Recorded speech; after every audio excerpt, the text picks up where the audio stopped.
often are you really in contact with your angels during the day? Once or twice at the most, maybe?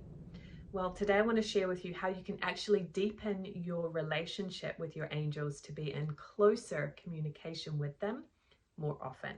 Hi there, my name is Melissa, and you are here in the right place if you desire to develop your intuition, connect with your spirit guides, and find and live your unique life purpose. Hit that subscribe button so you can stay in touch with me and all my weekly videos going forward. So I find that this is a common mistake among my clients, and so I wanted to share about this here on YouTube.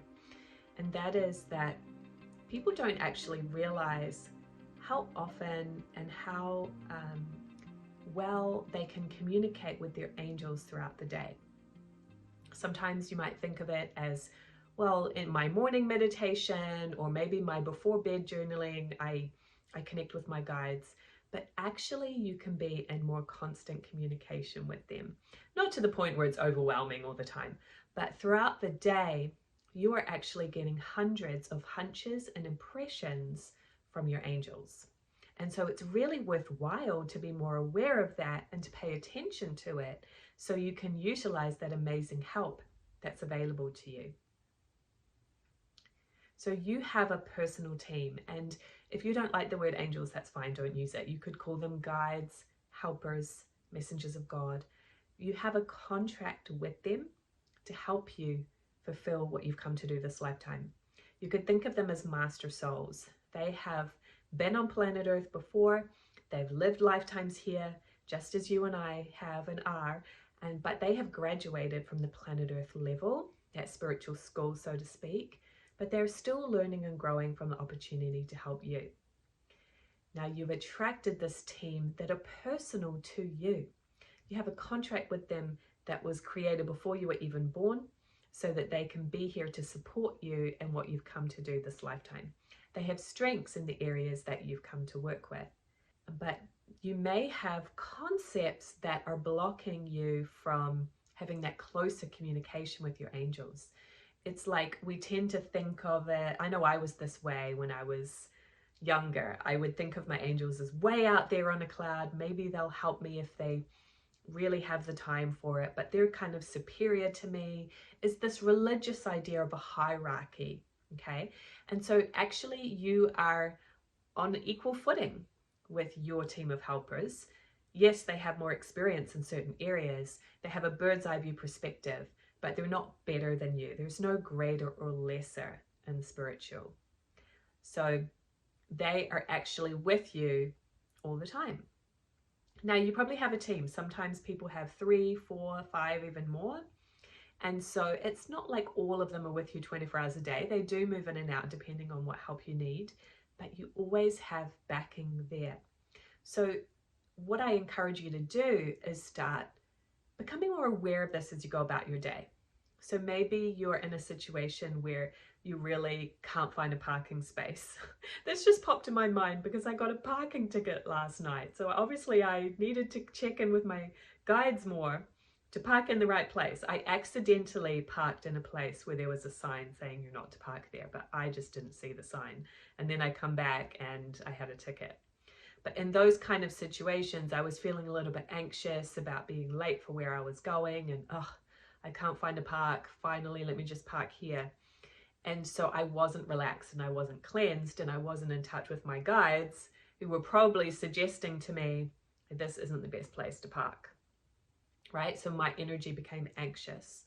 So in those kind of moments where you need support in some way, I mean, of course, that's a little thing, right? A parking space, but maybe throughout the day, you're making decisions about things.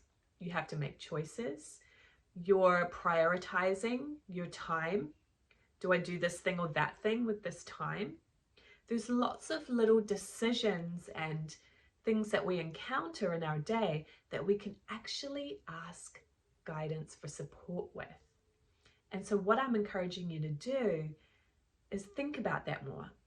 If a little challenging situation comes up, if you're finding you have to make a decision about it, something, and you're struggling, remind yourself that you have guides and they are here to support you, and they will advise you on the choice that is in your highest good. It might not always be the one you want or like. Sorry about that.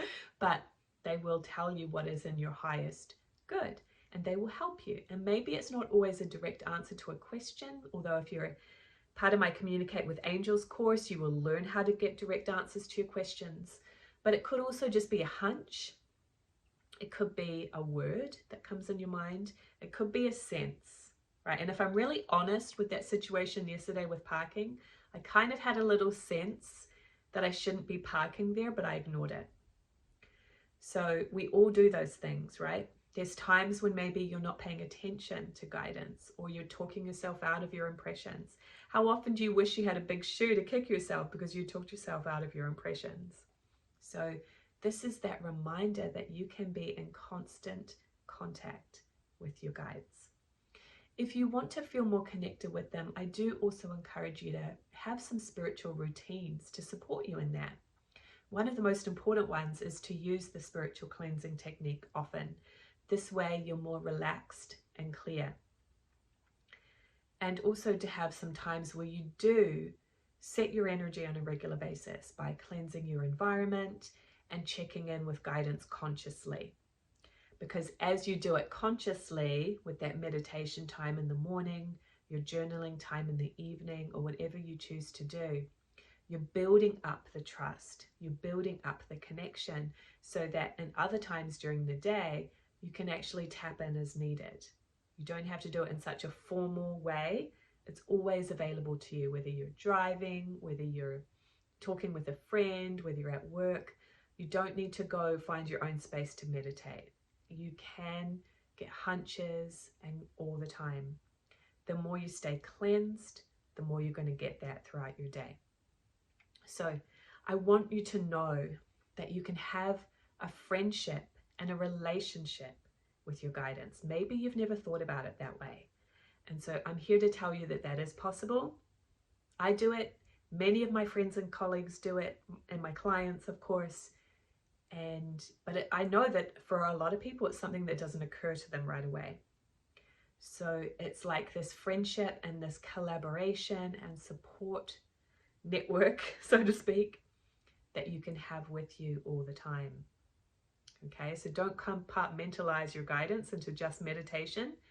Allow them to be there present with you all the time. I would love to know how that goes for you. So please comment below if you have a close relationship with your angels. Do you chat with them? Do you talk to them? Do they support you? I would love to know. If you haven't learned that spiritual cleansing technique, I've posted that link below too. It is such an amazing tool for your spiritual life. It really is essential for everybody to be more relaxed and clear. So go learn that spiritual cleansing technique, and I will see you on over there.